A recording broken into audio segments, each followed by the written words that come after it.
Hi guys, it's indeed a great day and a great time to be alive. So let's talk about decision making.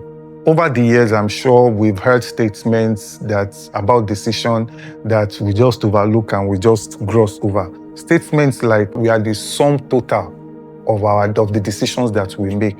Statement like you look as you get older, you look more like your decision. This I have even said at many places that I've had the opportunity to speak that. When we're growing up, people look at us, they see our parents in us, they say you look like your mom or you look like your dad. But there's a point to get to in your life that you start to look more like the decisions that you have made. The decisions that you have made is actually the sum total of why you are where you are today. So I want to quickly speak about something that I think we should consider when making decisions. Let's be careful not just to make good decisions or to make the right decision. Let's also pay attention to making the God kind of decision. There's this scripture inside the Bible that I saw that said there's a ways that seems right to man, but the end is destruction. We are always right until we become wrong. Nobody set out to make the worst or bad kind of decision. But when you made the decision, let me say that foolish decision, at the back of your mind, something is telling you that, yeah, you are right. You have all the justification. In fact, sometimes you will see scriptures that will even justify it, that you will misinterpret to judge it. You will even find quotes here and there, especially with the way algorithm works now, that will help you to justify that decision.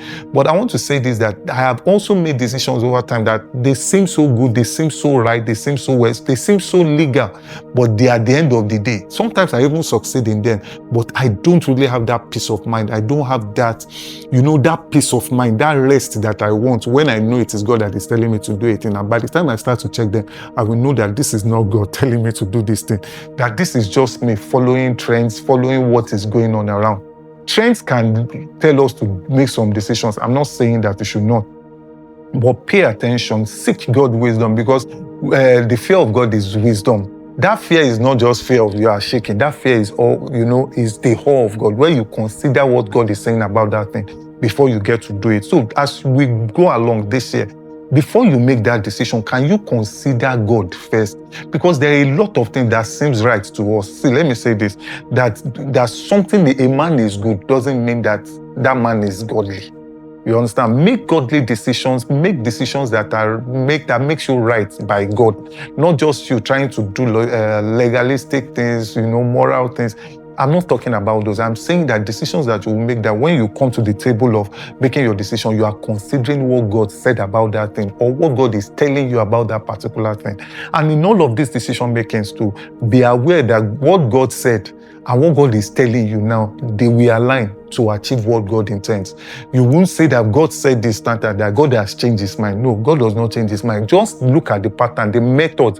And most times, what can expire is the method, but what God intends will still stand. So pay attention to all of this. I'm going to come your way next time, still speaking about this particular topic on decision making. But before then, let me have comments on the chat box at the comment section. Let's see what you actually think about this thing that I just said, and let's have more conversation. And please follow, share, and subscribe. This will definitely encourage me to keep doing more. Thank you, and God bless.